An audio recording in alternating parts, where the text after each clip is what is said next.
Now we come towards the mass defect.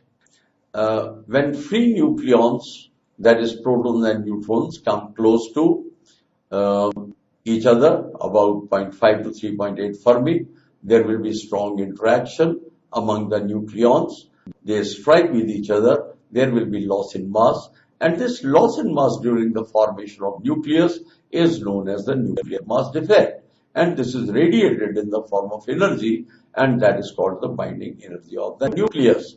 If the same energy is again supplied to the nucleus, we will find the mass of the nucleus will begin to increase, and at a specific typical instant, when the mass will be significantly high, the nucleus will break. So, binding energy is the energy radiated during the formation of nucleus or energy supplied to the nucleus to break the nucleus. And nuclear mass defect means the mass loss during the formation of nucleus, or when energy is supplied, the mass is gained by the nucleus, and that mass is also known as the mass defect. And mass defect means the difference of the two masses, that is mass of the nucleons before collision and mass of the nucleus after radiating out energy. So now we come towards the main concept. When protons and neutrons combine together in order to form a nucleus, then in this process some mass defect or mass gets lost.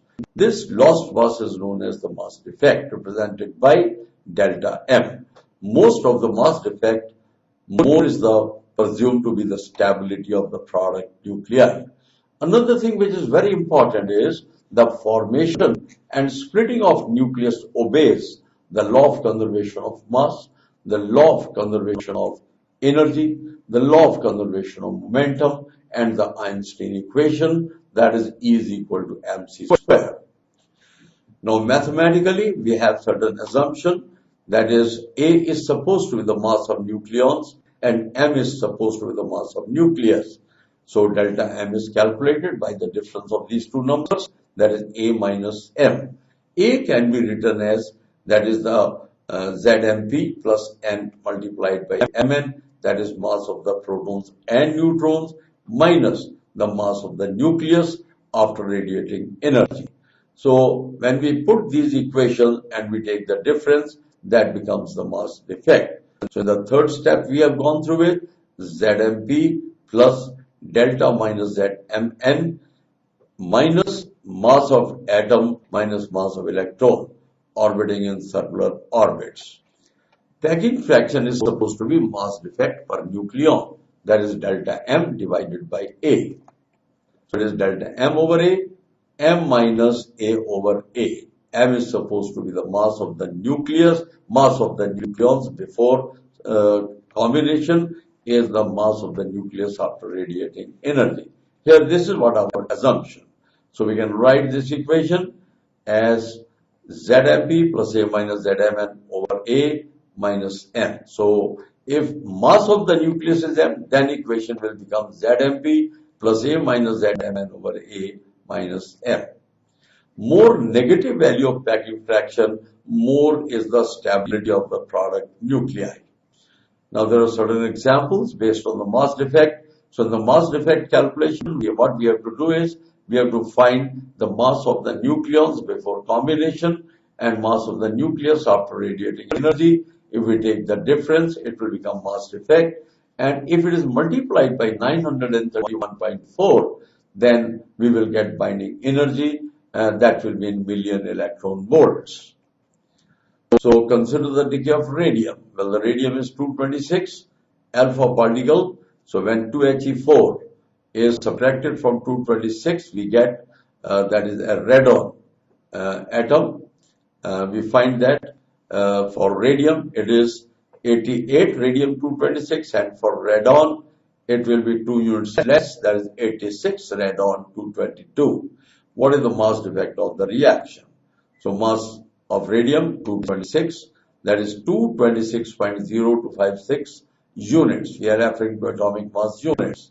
Then we take the mass of the radon, that is 222.0715 units. When we use the term units, it means we are referring to atomic mass units.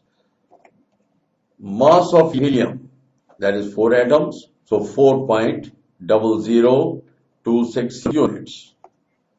Whenever we are using the term units, we are referring to AMU, atomic mass units, and 1 atomic mass unit means 1.66 10 to the power minus 27 kilograms, or 1 atomic mass unit can be explained in terms of energy, that is 931.4 million electron volts. So now the mass defect, according to the question, delta M is equal to M into, that is radium 226, then we take the mass of radon 222, then we take the mass of alpha particle, and the net result will be 0.0053 units. Now nuclear binding energy, as it is clear that binding energy means energy radiated during the formation of nucleus or energy supplied to the nucleus to break it. That is called binding energy. In nucleus, proton and neutrons are contained in a very small sphere, the radius of order 10 to the power minus 15 meter.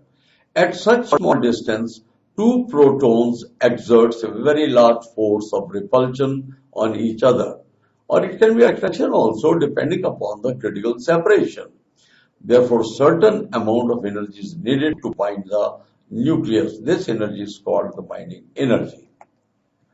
When nucleus is formed, then mass of the nucleons forming it decreases. So mass of the free nucleons, when the nucleus is not formed, is much greater as compared to mass of the nucleus after radiating energy. So mass defect supplies the required binding energy.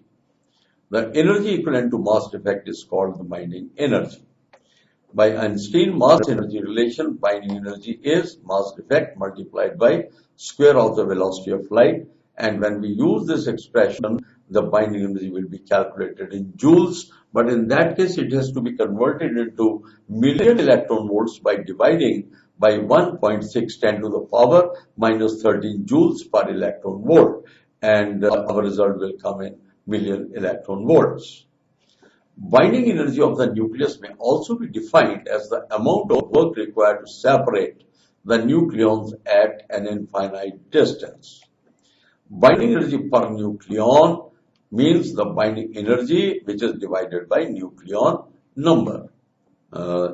It also measures the stability of the nucleus. So if the nucleus has binding energy between 8 and 8.8 MeV, then nucleus is supposed to be very stable. But if it is less than 8 dropping towards 7.5, it will be unstable.